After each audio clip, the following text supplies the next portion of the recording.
Considéré comme le chef de l'école romantique, Eugène Delacroix affirmait pourtant « Je suis un pur classique ».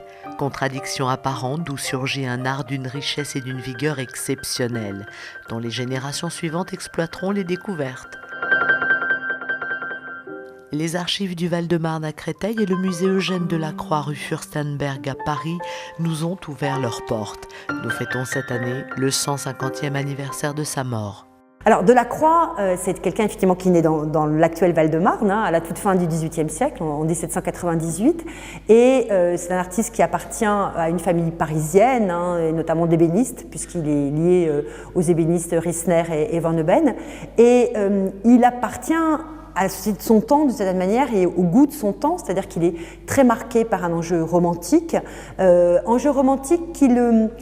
qui lui, d'une certaine manière, lui permet, comme beaucoup des artistes de son temps, de se placer au cœur de son œuvre. Et du coup, Delacroix est très sensible, très vite, très tôt, puisqu'il connaît ses premiers succès très tôt, il connaît ses premiers succès dès l'âge de 24 ans, donc très très jeune, au salon de 1822. Il a en tête les enjeux de rythme, les enjeux d'opposition des couleurs, les enjeux de la présence de la touche. Et il réfléchit beaucoup, notamment, par rapport à une théorie des couleurs qui est en train de se mettre en place dans les années 1820, qui est celle du chimiste Chevreul, qui met en place l'idée que la perception des couleurs joue avec non seulement la luminosité, mais aussi l'opposition des couleurs opposées. La peinture a une véritable matérialité avec Delacroix, une véritable présence. On sent un rythme de la composition, mais aussi un rythme de la manière de poser les couleurs qui est assez extraordinaire. Et on le voit bien notamment dans plusieurs tableaux qui sont exposés en ce moment au musée Delacroix autour d'une exposition autour des fleurs, qui est une thématique qu'il a eue dans les années 1840, à la fin des années 1840, autour du salon de 1849, et où il joue avec les pétales des fleurs d'une certaine manière comme autant de touches colorées. Et c'est ce qu'il a légué à la génération qui le suit, puisque les peintres dits impressionnistes, notamment Monet, Renoir, Cézanne, se sont beaucoup intéressés à ce travail de la touche de Delacroix.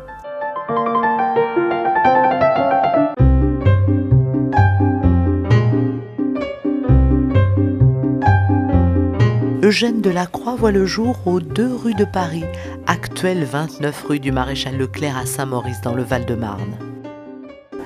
On pourrait dire le paradoxe, c'est que Eugène Delacroix passe très peu de temps sur le territoire, puisque dès 1800, sa mère et son père partent à Marseille. C'est l'enfant de Saint-Maurice dans la mesure où c'est le territoire du Val-de-Marne qui a adopté le peintre. Alors dès la fin du XIXe siècle, Saint-Maurice édifie un buste en l'honneur de Delacroix au moment du centenaire de sa naissance, en 1898. Et en 1925, un conseiller municipal de Saint-Maurice, avec d'autres personnes de la ville, crée une association autour de Delacroix. L'objectif de cette association, qui d'ailleurs, pour la petite histoire, s'installe dans la maison natale de Delacroix, a pour objectif de valoriser Delacroix, son œuvre, son histoire aussi. Et donc, pour faire connaître l'œuvre de Delacroix, ils organisent des conférences, des visites, des repas. Voilà, donc c'est une association qui a un rôle très important au sein de Saint-Maurice des années 20 aux années 50.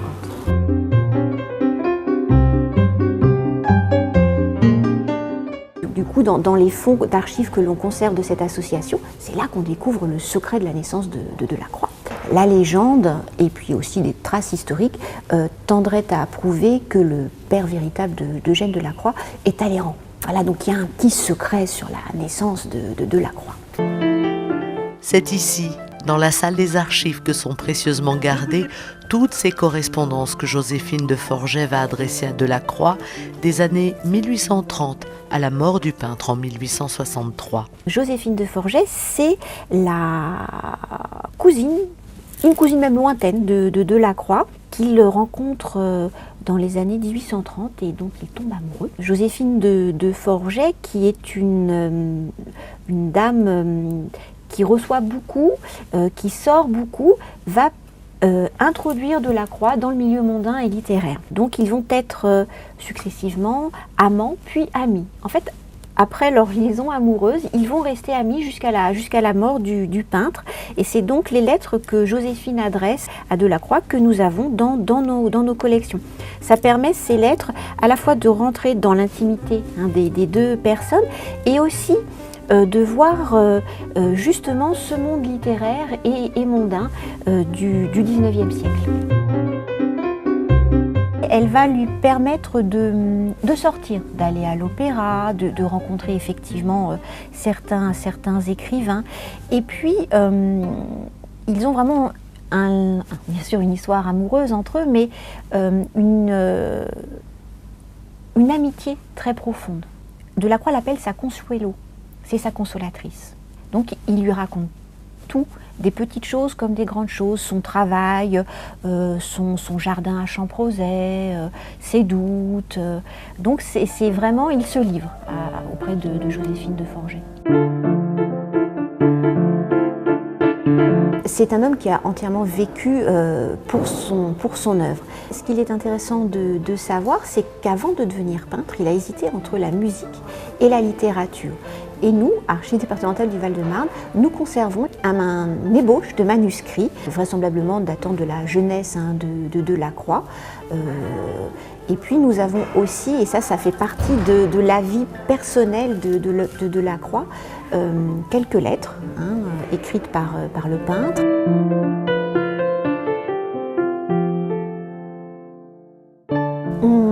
On valorise à travers notre exposition temporaire actuelle le travail de l'association qui avait été créée en 1925 à Saint-Maurice. Et puis je dirais que dans nos fonds au quotidien, on essaye d'avoir des documents valorisant Delacroix et de faire comprendre aussi le personnage. Pour le 150e anniversaire de sa disparition, le musée Eugène Delacroix propose l'exposition Des fleurs en hiver jusqu'au 18 mars. Des rencontres, des conférences, des lectures seront proposées à la médiathèque Eugène Delacroix à Saint-Maurice.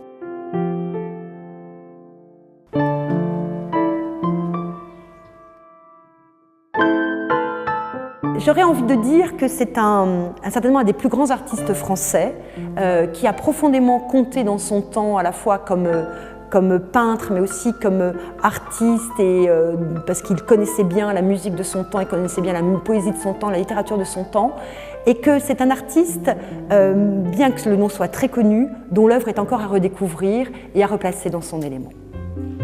Ce magicien de la couleur disait « Ce qu'il y a de plus réel pour moi, ce sont les illusions que je crée avec ma peinture. Le reste est un sable mouvant. »